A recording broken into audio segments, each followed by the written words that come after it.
Welcome to Lifestyle Solopreneur, the community for entrepreneurs who put lifestyle first. Join your host Flavia Berys as she interviews successful lifestyle solopreneurs and shares ideas to help you find the perfect balance between lifestyle, business, and self. Flavia is an attorney, marketing expert, and founder of several online academies. She's been featured in major media including BBC World News, The Wall Street Journal, The New York Post, ESPN Television, and more. Join us for this episode of Lifestyle Solopreneur.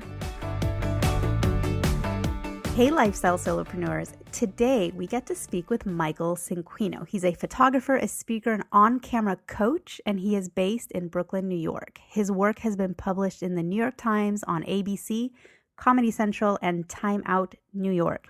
Learn more about Michael and the science of on-camera attraction at his website, which is michaelcinquino.tv. And I am just so excited to speak with him today. As you know, we always look for happy solopreneurs to feature on the show who have successfully achieved the perfect balance in their life between their work and their play. Michael, welcome to the show. Thank you for having me. You know, we know each other the way that these days people can meet and sort of have a relationship, even though they live on opposite coasts and they don't hang out in the same social group. But as their careers take them, we go to the same conferences, the same seminars, and I'm a huge fan of your Periscope show. Thank you. So how did you get on Periscope? Because I think it's really interesting that you've built up not only a huge audience on Periscope, but you do it daily. As far as I know, you do it every single day. Yeah, just to be truthful, in the past couple of months, I've stepped back from Periscope while I've been launching this thing, and we can talk about that later. But going back to Periscope, it's actually something that I learned about at a Brendan Burchard event, which is how we know each other. Right. And we know each other through Brendan's work, a couple of Facebook groups, and Periscope. And I heard about Periscope about a year ago from my makeup artist. And as a photographer here in New York, she's like, this Periscope thing is really cool. You got to get on it. And I thought to myself, I'm like, ain't nobody got time for another social media platform to have to give, effort and time and content to. I'm like, I don't know. So I think I launched one broadcast, looked at it. I'm like, this is neat, but I really don't, I don't have time for this. Then I went to an event, a Brendan Burchard event last year, and I met someone named Chalene Johnson. And Chalene did her pitch on Periscope, and I was immediately taken with it. And what I loved about it was, and what I didn't really see before, was its potential for a transactional experience. And for those of you that don't know me, I'm a trained actor, and one of the things I love the most is live theater. One of the things I love the most about live theater is that transactional exchange of feeling and energy between audience and actor that you just can't get in any other way. And not being in a live setting, but being in like a live video setting where you are able to get comments and exchange and energy back in the form of hearts and stuff like that from an audience, I found Periscope very attractive. I didn't know what I was going to do on Periscope. I just told myself this. I said, Michael, get on and start talking. Just get on and start talking something you're passionate about. And I found in just a couple of weeks that I kind of like just talked about various topics, and an audience kind of emerged from me and helped me move towards content that they wanted me to share with them. And that's kind of how my Periscope life was born. And I'll, for the audience who's not familiar with Periscope, I'll sort of give a little bit of background about what it is. So it's an app for a smartphone. You sign up for the app, and then it gives you a view, really. You can zero in on a map of, let's say, your city, or you can decide to zoom across the world, or you can decide to zoom over to Brooklyn, New York, and see who is broadcasting from Brooklyn, New York. And it's basically jumping in on these live broadcast feeds from people who choose to use the app the other way, which is to be a presenter, a speaker, rather than the viewer. And it's just a neat way to jump over and see what's happening at that very second anywhere you want to go take a peek. And I think that's why they called it periscope. The periscope is that part of the submarine that kind of sticks up over the water, right? And actually, you would know that because I have seen Know that. you in uniform in some photo on Facebook. Yeah, I'm a Navy guy. I was a rescue swimmer in the Navy for 4 years. So I wasn't on a submarine, but I definitely can relate to the periscope analogy. Right. So it's a great app. It's a great way for people, like you said, to develop an actual relationship with an audience. And what's nice is once you find people that you want to follow, your phone will beep at you to warn you that they're on and that you should jump on and check it out. So it is really neat. I do enjoy watching some Periscope. I think it's better than TV, and maybe someday most of TV will be live. And the shows will be, for actors like you who really like impromptu and doing things live, you could actually even have entertainment shows with multiple people and casts. Who knows where it'll go? Yeah, and just along the lines of Periscope, for those of you that might not know the app, one of the things I like to call Periscope is the great accelerator. And what I mean by that is it's the great accelerator of trust and of getting to know somebody. And the relationships, business and personal relationships for me that have been created because of Periscope greatly outnumber any other social media platform. And I think part of the reason behind that is that it's live and that I'm there with you for real live. So as a viewer, as somebody that's watching somebody speaking, you're able to very quickly assess whether you like and trust this person. It takes some time to get to know them, but the like and trust factor is right there right away. Whereas with, say Instagram, you don't really connect with me as much. You might see me behind the scenes or maybe a photo that I've taken or something like that. But as far as a deep human connection, I don't know of an app, and Snapchat included, where you can learn about someone and know whether or not they are for you or not as quickly as you can with the social media platform Periscope. Now, there's also Facebook Live, which is just basically Facebook's version of live stream video, and there's a lot more live stream coming out. Right, and Facebook really is on the heels of Periscope. It's almost like they realized that they were late to launch, and so now that Periscope built such a following, I see that Facebook's really pushing their version of it, which is doing quite well. And I see a lot of people broadcasting live on Facebook. I think it's great. It's something I want to do more of in the future, and I know that you've jumped on that too.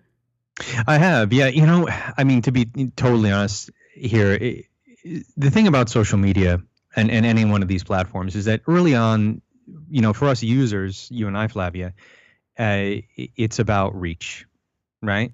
If you got, and when you just look at Facebook pages, you might have, 5,000 people that like your Facebook fan page, but if you post something, maybe 100 people might see that tops. So it's very, very low reach there, and you have to pay to play. One of the things I did like about Periscope, at least in the early stages, was that the reach was very high. If you had 1,000 followers, you had a couple of hundred people showing up in your broadcasts. And right now, for those of you listening, the reach on Facebook Live is still very high. So it's a great time to get on and build an audience now while the reach is very high. Because like any social media platform, and people are talking a lot about the algorithm on Instagram, how it shifted, and the reach is much lower. For you entrepreneurs out there, I always suggest looking for whatever's kind of hot right now and to try to build the following on the front end, so that you have the numbers to sustain the algorithm loss, which eventually happens for all platforms. Everyone, this is how it's been. And right now, as Flavia said, Facebook Live is really hot, and I do recommend hopping on there and just, if you don't know what to do, just talk about something you're passionate about. People will get to know you, and you'll find a path. You'll find a kind of a consistent way to create content for your audience. Thank you so much for sharing your expertise. We've already learned so much about some social media. I think listeners, especially who haven't seen Periscope, whether they become viewers who get kind of hooked, because it is something that hooks you, or if they become presenters, I think it's great. Broadcasting is the way to go these days. And like you said, it really creates that relationship and builds an audience the best way because it's so authentic. So what do you do today as a way to earn income? How would you describe your job? Because I know you've gone through a lot of different job titles. I've seen some. I mean, I know from the Navy to the acting to the, and the photography you do is amazing. Well, definitely, I want to hear a little more about that journey. and then I know where you're taking it now. So fill us all in. Sure. So without going into 20 years of life story, the way that I make my income now is from a few places. One is as a professional photographer here in New York. I specialize in headshot and branding photography. Headshots for entrepreneurs, actors, business people. Everybody nowadays needs a great headshot. This is one of the ways I make money. I also do branding photography for entrepreneurs. Anybody that has an online presence needs branding photographs. So that's another service that I offer. And I've been doing that here in New York for about 10 years. Another way, I do consulting. I have a couple of private consulting clients that I've had for years that I continue to consult with them on various marketing things. I just got asked to be on an advisory board for a new company for marketing, for video marketing, and that's another way that I earn income. Another way that I earn income is through online courses and coaching. So I do online courses on camera stuff, video marketing, and so on. And I also do on-camera coaching. I do on-camera coaching via Skype. Nowadays, no matter who you are or what you want, you eventually have to get in front of a camera to get it. Whether it's a date for a dating photo, a job, you need a headshot nowadays at minimum. Usually you have to hop on Skype for a Skype interview for a job. If you're an online business, forget about it. You have to be on video. You just have to. And nothing converts higher than video. And what I found is a lot of us out there don't know how to be on camera because it's an unnatural act. It's weird. And what I do is I take people that have stuff to sell or audiences to connect with, and I teach them how to do it through a camera, whether it's photos or videos. I do this either through Skype, in person, while they're in front of my camera, coaching, whatever that might be, through my website. But those are the ways right now that income comes in for me. And I love that you did something a little different from what most do. So I would say that most photographers who are very gifted, who are great photographers, and I love your work. I've seen a lot of it. And in particular, some of the work you do with dancers and yoga and actors and of the sort of statement pieces, I'll call them, just amazing. And, like hang it on above your mantle quality. So, but what I think is interesting is as a photographer, when you decided to teach, you said, I want to teach something rather than teaching photography, which is what I think a lot of people would naturally gravitate towards because they figure, well, I'm an expert, I'm a photographer, I should teach people how to take great photos using their equipment. You probably do a little of that, but I like that you turned around and you're telling people how to work with photographers better, how to pose for the camera better. Recently, I love this one. Give us your tip about the nostrils. Oh, I like this one. I will give you that. Yeah, I'll give it to our listeners. I think it's a really good tip, and I think a lot of people screw this one up. Well, here's the thing. One of my favorite photographers, her name is Eve Arnold. Look up Eve Arnold. She does amazing portrait work. She's long left us, but she's someone that shot Marilyn Monroe on set and got some really intimate, amazing photos of Marilyn and many other people. But something that Eve said really struck me, and it's how I look at photography. And she said, if the photographer cares about the subject, meaning who they're photographing, much is given. It is the photographer and not the camera that is the instrument. And I truly believe that. It's not the camera that's the instrument here. It's my relationship to who I'm photographing.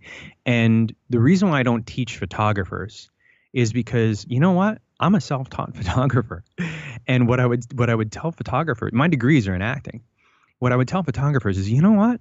Read some darn books, get on YouTube, and get out there and shoot every day. You'll learn your craft. You will learn it. The thing that is actually the most important is your ability to connect with that person that is in front of the camera. That is so much more important than anything else, because at the end of the day, all the lights and beautiful camera and this and all that stuff, if that person's not alive and likable and compelling and feels comfortable and is having fun, the photo is going to suck. It's just how it is. And to go back to your question about the nostrils, there are things we can do in front of the camera to be more attractive. All right, physical things, and there's also emotional things. One very simple physical thing, and I'm going to try to do this here just with my voice. Usually I like to kind of show an example, but when we look at a camera and we're just like uncoached and we look at a camera, we tend to have a little bit of a curve in the back of our spine and our chins are up a little bit, and we're kind of like, if the camera's directly across from our eye line, our nostrils are up and our nose is up. And what happens is, and the way to think about it is that if you were to walk into a wall if your nose hits that wall first, this is not a good place to be when you're looking at a camera. Let's say you're just going to get on Periscope and do a video. Because the nostrils are not the windows to the soul. The eyes are. And maybe they're the windows to the brain. Right? They're the windows to the brain. Exactly. It's like, but what we want to do here is we want to connect with our audience. Now, here's the really powerful thing about this. When you lower your chin down and you get your forehead closer to the camera, and I say, pretend like you have a third eye. Yogis out there, you know exactly what I'm talking about. You get that third eye, which is the eye in between both your eyes, towards the camera. And then if you just turtle your head forward a little bit to get that eye a little bit closer, a few things happen. One, we connect with your eyes. Our eyes go to your eyes first without going to your nose or something else.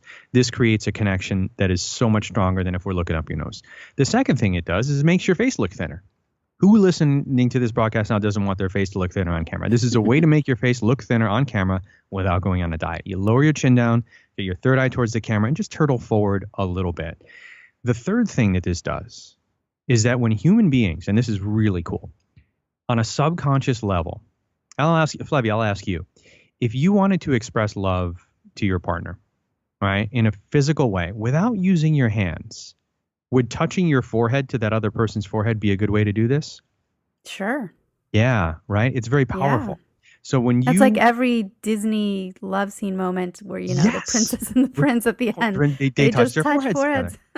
That's it, because it's a human lizard brain biological thing that us human beings know to do to express and share love with another human being. So when you get your chin down and you get that forehead towards the camera and your eyes are connected with your audience, you are literally connecting with them on a subconscious level that they're not even aware of, and you're going to appear more trustworthy and attractive and loving as a result of literally just getting your darn chin down and your forehead towards the camera. Isn't that crazy? That's amazing. And probably less stuck up too. You know, people always, I'm sure that's where that saying comes from. Oh, she's got her nose in the air, you know, she's stuck up. I'm better than everybody else. She's defensive or whatever. Totally. So, Mm-hmm. You know, body language is so important, isn't it? Oh, it's so important. And yeah, I don't know what the percentage is. And, you know, you'll hear a lot of studies and people will say, oh, no, body language is not. You know what? This is the way that I look at it. As a trained actor, I learned a long time ago that acting isn't about words. Acting is about behavior. And the example that was given to me was that if acting was about words, Charlie Chaplin would have been an idiot. But acting is not about words. And Charlie Chaplin is a genius because he knew that. Charlie Chaplin didn't say a darn word. Those were silent films. But we loved them. We related to them. We understood why? Because it's behavior that's relatable.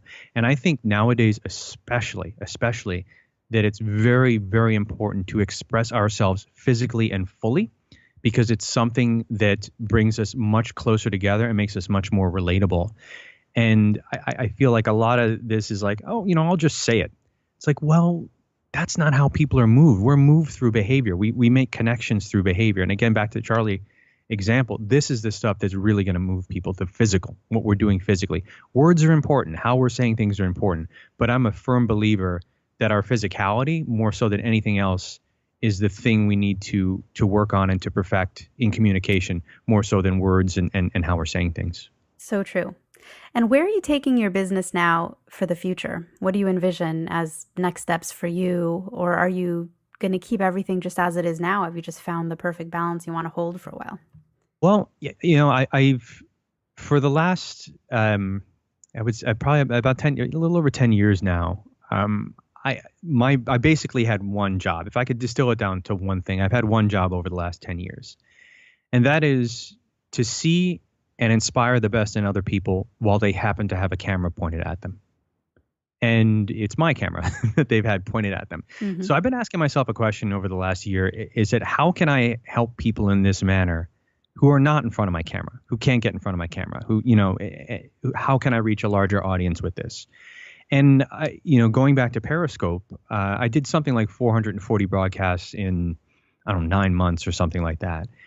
And I looked at, and I bounced around to a lot of topics, and I listened to my audience and would do stuff that they wanted to hear. And then I looked at the data to see what people were responding to most. And then I also looked at who were my biggest fans. And I took the top 10 people that engaged with me the most, the people that stayed on my broadcast the longest, that showed up the most, that gave me the most feedback. And I interviewed those 10 people. And one-on-one, very intimately, I asked them, how I could help them, what they need help with in their lives. And I got that information. And then I asked myself a question. How could I take what I'm doing now, all the things that I do now, and kind of integrate them into something that people are going to want and it's going to be helpful for people, but it's going to be within my zone of genius, if you will, in basically what I do. So what I've come up with is what I've actually just launched on michaelcinquino.tv is the art of on-camera attraction, with the gist being that if you can do it on camera, you can do it anywhere. And what I found is there are certain patterns that happen when people get in front of a camera. And I say it in a video on the site, I think, but I would literally have to be an idiot by now not to realize there's patterns. You know, I've photographed hundreds and hundreds and hundreds of people. And what I notice is when we get on a camera, I call the camera the insecurity amplifier, right? when people get a camera pointed at them, it amplifies all our insecurities, which is actually a really great thing because it's a tremendous opportunity. It's a tremendous opportunity to overcome these insecurities, to face them, and to realize that we all have them, right? People think, and it's really interesting that people get on camera, they think it's just them. They're like, oh, well, I'm not good on camera. I'm like, well, you're the only person that's ever said that to me. Right. Right. I'm going to need some coaching. Oh, really? It's funny. I've never heard that before. But no, there's the New Yorker in you. Right. It is. But the funny thing is, Flavia, is that I have yet to have anybody get in front of my camera and say, Michael, you know what? I'm good. Just hang back. I don't need any coaching. I'm totally awesome. I love this. And I photograph professional models. Okay. Uh-huh. And people that make their living as a model, they need coaching as well. Right. So what I've found is that right now there's nothing that converts higher than video. If you have a business, online business especially, video is the thing that's going to help you attract an audience, keep their attention, and then convert them into customers to continue the relationship. And what I've created now is a system and some products to help people learn how to love the camera and have the camera love them back. And then to be able to use it as a tool to get whatever it is they want. Because like I think I might have said earlier, no matter what you want nowadays, it's on the other side of that camera. It didn't used to be that way, right? If you were an engineer 25 years ago, you don't need a headshot. There was no LinkedIn. No one. They'd look at your resume. Right. They'd be like, "He's good. Let's call it." And if the interview went well, that's it. But nowadays, and I'll tell you just a quick story about one of the reasons that inspired this. I have a friend whose name I can't mention who works for a company that I can't mention, and it's a very large fashion brand. You know exactly who this is. They have stores all over the world. The CEO, she's a senior vice president. The CEO went to her and said, "I've got this guy that I want to bring in for an interview." It was for a very high level, multi-six-figure PR type position. He said, "I want you to look him up and bring him in." So she does what any one of us would do, which is to go to LinkedIn.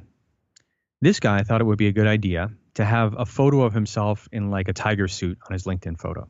It was in jest. Like it a was Halloween? A like a Halloween sort of an thing. Animal costume. Exactly. Yes, exactly. Most people, that might not be a good idea, but he thought it was a joke. He thought it'd be funny. Well, she brought this to the attention of the CEO, and the CEO was like, "You know what? I'm kind of turned off by this. I think I'm going to pass on this guy." The CEO also had somebody else in mind who wasn't nearly as qualified on paper for the job and said, "You know what? Let me look this person up." CEO looks this person up and was like, "Oh, I really like her photo. I really like her face. I like her. She's really likable. You know what? I mean, she's not really likable. She's really likable. Photo, like, it's so interesting. Yeah, she's really likable. Wow. Not nearly as qualified on paper, but you know what? Bring her in for an interview." Guess what? She got the job. And she's still working the job and doing a great job at the job to this day. Now, what do we learn from this? That guy's photo literally cost him a job. Now, Right. Here's the deadly part about this. No one's ever going to tell you that, but it happens thousands of times a day. It happens thousands of times a day on LinkedIn. It happens probably millions of times a day on dating. On Tinder, Sure. you literally decided whether or not you're going to have a marriage at the swipe of a finger based Right. upon a photo. And the thing is, we don't know this and we don't think of it because no one on LinkedIn or on Tinder or anything is going to message you and say, "Hey, I really liked your profile, but I was turned off by your photos, so I'm not going to date you." Right. They're just going to discard you. So in a way, it's a silent killer. And it's a big part of the reason why I started doing what I was doing to educate people on this and to show people how to be attractive in photos and videos, and to know that being attractive on camera has nothing to do with your physical looks. Nothing. It has everything to do with some other things. I would be happy to talk about those here and now, but it has nothing to do with physical looks. And a lot of people are like, well, I don't look like a model. I'm like, it doesn't matter. Give us one factor that has nothing to do with someone's genetic lottery, whether or not they, have a perfect nose and their balance between their eyes and whatever, fits the proportions. What's one factor that affects sort of attractiveness and like the likability that this person saw on LinkedIn in that woman's photo? I love this question. The biggest mistake people make when they get on camera is to think it's about them. The number one factor, and here's how it manifests itself. If I put you on camera and your attention is on yourself, no matter what you look like, you're not going to be attractive. And when I say attractive, I mean able to attract whatever it is you want. But if I point a camera at you and you're focused on reaching beyond the camera to a specific person, and you're committed to making them feel a certain thing, whether it's happy, inspired, whatever that is the number one deciding factor. When you shift your attention to who you want to reach, because the camera is just an intermediary. The camera just records what's there. When your attention is inward on camera, you're boring and unattractive. When your attention is reaching through the camera to someone else, to something else, you become instantly more attractive. And I'll give you a quick example. Have you ever seen a couple having a domestic dispute in public? Sure. Right. What usually happens is they draw a lot of attention, don't they? Yes. Yeah. Why? Is it because they're being inappropriate in public? No. It's a small part of it, but not the real reason. There's a reason, and the reason is that they're wildly attractive. Why are these two people wildly attractive? This is why. You have two people so committed to the other person, so filled with feeling, and not caring that they're in public, not caring that they look, not caring that people are, taking out their cell phones. They're so committed to something outside of themselves, they become absolutely magnetic, and nobody can look away. So it's passion. Yeah, they have no self-consciousness. They have no self-consciousness. That's it. And when you can do that on camera in a positive way, you can write your own ticket. It's that most of us don't know how to do it because it's unnatural. It's weird. It's an unnatural act. It's like, how do I do this? That's what I teach people to do. I teach people to be that couple fighting in public in a very positive way. I love it. That is the analogy is great. And I live near the beach. So yeah, I see a lot of boisterous everything. Right? Yeah, I see it all. Especially in the summertime. A lot of people, a lot of partying, a lot of everything. Right. But I think it's maybe solar powered too. The energy. Oh, well, it's funny. You don't realize like the summer, things happen. As a New Yorker in the summer, everybody goes crazy. Like, oh yeah, because it's hot. I mean, it's hot where you are, and muggy too. Not like you get mugged, although that might happen in New York. Well, no, too, but that's the thing. Violence goes up in the summer. Mm-hmm. Like, everybody starts fighting and doing all this stuff. One of the things I learned as an actor in Shakespeare is Romeo and Juliet. And when you really know the play and like what's going on there, I had a director once say, look, he's like, it's Verona in the summer. He's like, it's really hot. And everybody's a teenager. He's like, what do you think they're going to do? They're going to be fighting and having sex with each other like crazy. Right. They're Italian. They're hot Italians in the hot Italian summer, dressed in all these clothes, and they're teenagers. And so, like, it's like I could totally relate to the beach and the summer heat. Like, that's just what happens. And we go crazy. Shakespeare planned it that way. He's a genius, He is a genius, and it's funny. Like, as an actor, it's been said that if you can do Shakespeare, you can do anything. And I love to use that in my work to say that if you can do it on camera, you can do it anywhere. If you can be comfortable and playful and your true self in front of a camera, you'll have no problem doing that in front of a live audience, and certainly no problem doing it one-on-one. Right. And so tell us a little bit about you and your free time, because I know you're in New York. It's hot. It's a hot summer. What do you do when you're not either photographing, coaching, or producing this online academy for on-camera skills? What are you doing? How do you have fun? Well, here's the thing. If you're a workaholic, I'm kicking you off the show. A lot of that stuff is fun, but I've learned, and for a long time I was a workaholic, but I learned, and I'm getting a little wiser, and learned balance. So for fun, kind of related to what I do professionally, but actually I just do it for fun. I shoot film. So I shoot medium format film.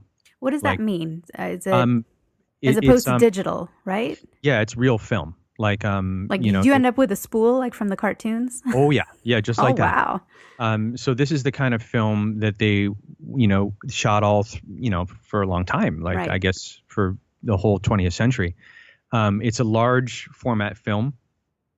It's negative. So what I do is, and you only have 12 shots a roll. So I get people for personal projects and I shoot them on film. This does a few things for me. One, it's just fun. It's fun. Two, you have to slow down dramatically because you only have 12 shots. In digital, I can shoot as many thousands if I want to. Right. With this, you got 12 shots and it costs money every time I click that button. Literally money gets burned every time I click the button. The next thing it does, it makes me a better digital photographer because I'm forced to make a photo instead of taking one. And then also I'm able to spend a few hours with somebody and really get, to know them intimately and talk to them. And it's kind of like a date in a way where we're like together for like 4 hours, sometimes 6 or 8 hours. And That's more than a date, really, unless the date went really, really well. that's a really good date. They're not those kind of sessions, but No. but yeah. No, so actually, that sounds very. So I have a Latin background. I'm from Argentina. We moved to the States when I was 7, but I think the Latin way is that way. If you have dinner with someone, it's like a 4-hour affair with breaks in the middle, that kind of thing. Yeah, well, I mean, nowadays in the world that moves so quickly, it helps me slow down in all aspects of life. It helps me slow down. So that's one of the things I do for fun. The second thing is I love live theater. So I see a lot of live theater here. Well, you're in the right town. I'm in the right town for that. And you could never see enough of it. So I donate money to a couple of places, and one of the main places I donate to are theaters here in the city because I just love theater. And so I would say between theater and I read like crazy. I read like basically a book a week. Fiction or nonfiction? Nonfiction usually. Yeah. I never really got into fiction that much. I've tried. But biographies, a lot of personal development stuff, things like that I really enjoy. That's great. And your business lets you have the free time to pursue those activities. Yeah, it wasn't always true. I when I was working for someone, I couldn't just I'll give you for instance. I had a meeting last week at I think like 11 a.m. in the city, and when us people in New York say the city, we mean Manhattan. And I had like 4 hours to kill before another meeting. I was like, you know what? And I walked right past the Museum of Modern Art. I'm like, I'm going in the museum. And that's it. And I spent 3.5 hours walking around MoMA. Whereas, if I was working a regular job, I never would have been able to do that. And I left so inspired. And it was great because I was by myself. So I was able to go to whatever exhibits and go at my own pace and see things. And it was amazing. And like there I was in the middle of the day looking at like Monets and Picassos and just all these beautiful works of art and getting re-inspired and going, you know what? I work for myself. This is one of the benefits. But it's interesting, Flavia, for me at least. I mean, I can't speak for other people, but I work harder now than I ever have when I was working for somebody else. So it's so important to remember to go, dude, like part of the reason why you're doing this is so you can do things like this. Right. And I like to make sure I schedule one or two of those things a week and make them immovable. So I don't wind up getting caught up in, whatever thing I'm doing and going, oh, I'll do it next week. And that turns into 2 years. Right. Do you have any other sort of guilty pleasures other than spending time in a museum in the middle of the day for no reason other than, hey, I'm walking by and I have some time and I'm going to go in there. What else do you do that other people might consider a splurge? Ice cream. Oh, ice cream. I've seen a photo of you. You've got like a triple decker, huge cone. It's bigger than your head.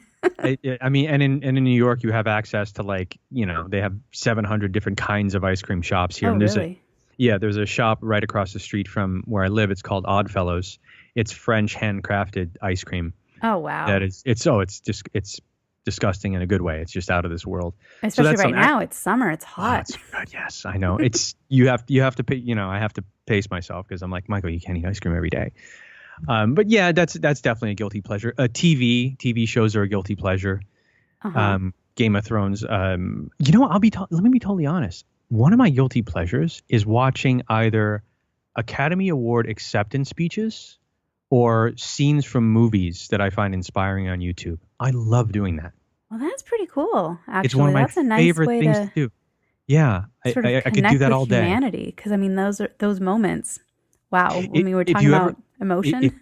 if you ever want to see if you ever want to be inspired and see the way that an Academy Award should be accepted, watch Tom Hanks accept the Oscar for Philadelphia. Okay. Watch Tom Hanks Oscar acceptance Philadelphia on YouTube. Just watch that and just watch a guy. Wow, you want to talk about just how it's done? I literally have goosebumps right now thinking about that. I will do that as soon as we are done with our interview. I will do that because You'll love and it. I love Tom. I just love Me him. too. He's great.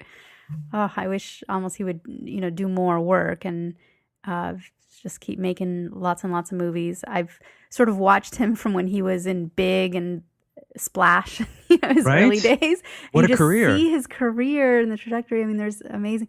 Another great star that I just love, love, love is the late Robin Williams, rest in peace. Oh, And there's a really neat documentary by his photographer. It was the family photographer, a family friend, but he pretty much his assignment was just following the family around and documenting their everyday stuff, the kids and behind the scenes and the struggles. And I saw a special on TV where the photographer released some never before seen family photos and just some real behind the scenes stuff with Robin Williams. And it was really neat to see that.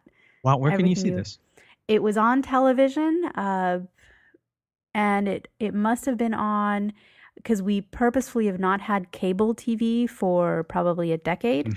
Good And for so you. we only do Netflix and Amazon Prime movies and a few different. So I don't think it was a documentary on any of like the Netflix. I don't think it was like an actual full-length documentary that you can go and access. I think it was on ABC or NBC or one of those shows. Okay. 2020, who knows? I mean, I don't recall, but hopefully it's out there if you want to take a look at it, because just that bond that photographer, it just showed what you were talking about, the human connection. Oh, it's really intimate. I've done I've done it hundreds and hundreds of times, and it's getting your photo taken by somebody is very intimate, and it needs to be handled with care. Yeah. And when you do really care for the person and you set them at ease, you'll capture a part of them forever that is, they'll look at and be like, wow. Yeah, there was one shot and Robin Williams was in either a dressing room or a green room, waiting to go on for something, a show, probably one of his solo comedy shows. And what the photographer captured, I'll let you try to find it. I wish I could point you in the right direction I gotta to see this. see it, but the photographer just captured this moment, and you got to see Robin Williams, sort of the calm before because you've seen him, right? Oh yeah. And the photographer said a lot of times he would be almost comatose, like almost completely still, completely silent.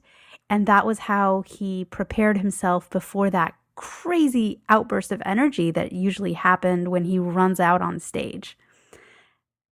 Wow.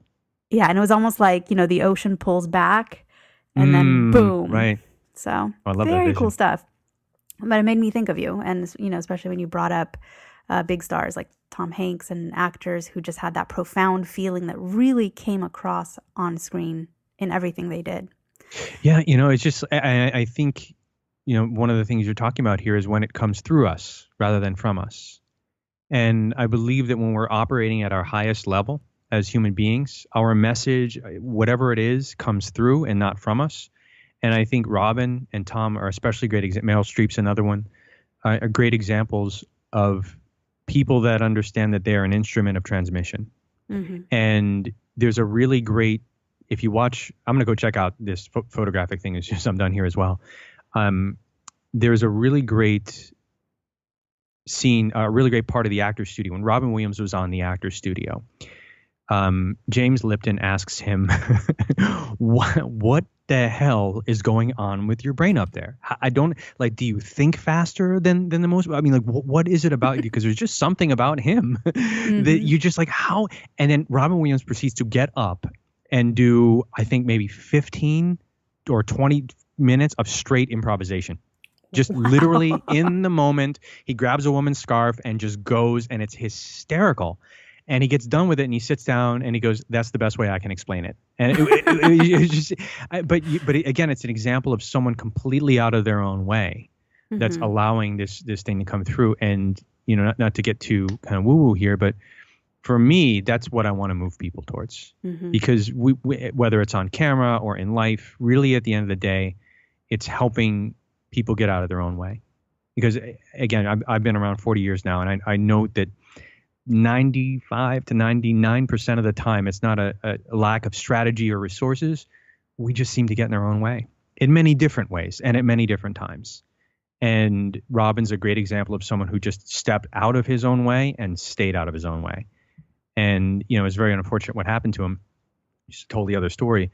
But looking at especially our great actors or great speakers or great entrepreneurs, you can see those people that really shine. They're people that get out of their own way and just kind of let this thing come through them that's coming from whatever higher place, whatever different place they believe it's coming from. I love that. I think that all of that touches something in everyone. And that's why we're so fascinated with movies and actors and live theater. It's because, deep down, we want to watch other people and connect with them. And I think a lot of us, not you and me, we've broken free, but so many people are sort of sequestered in their everyday routine, and they might spend 8 hours a day, stuck in a cubicle or just stuck in a routine and maybe just seeing the same 3 people. Or maybe they see a lot of people, but there's no connection there because they're, behind the counter and they just have people come in one after the other. No one even makes eye contact. You take their money, they go on their way. And I think that lack of connection is what drives people to love television and acting and reality TV. I mean, that really kind of brought a new level, a sort of depth to television, and people just jumped on that. Remember when reality TV just kind of started? Blew up. Yep. You remind me of something Julianne Moore said as an actress. People asked her, I don't know who it was, someone asked her about how she's so successful. And she said, when people come to the movies or come to the theater, they don't come to see me. They don't come to see Julianne. They come to see themselves. Mm-hmm. And I feel like, going to what you're saying on connection and on camera, people aren't coming on camera to see you, actually. They're coming to see themselves. And the more of themselves they see, the more connected they will be to you. It doesn't mean being somebody else. It means really being your truest self. Because I do believe when we're our truest selves, we're the most relatable. That's when people are going to connect with us on the deepest level. But if I can give you one thing for the cameras, to realize that when they're showing up to your Periscope broadcast, when they're looking at your photos, when they're watching you on video, if you're an actor and they're watching you on stage or on the screen, they're not there to see you. They're there to see themselves in you. And that can be incredibly powerful. And if you can do that well, you can have anything. That is profound, and it rings so true. So thank you for sharing that. I'm sure listeners want to connect with you further, and I know that your programs are helpful not just to people who want to be models, because it's not for that. I think it's for everybody. Like you said, we all need to know how to connect. And whether you're learning to connect by connecting through a camera, through a video camera, it's a good way to also deepen our connection in general with everyone around us. So I think what you're doing and the training that you're offering is amazing.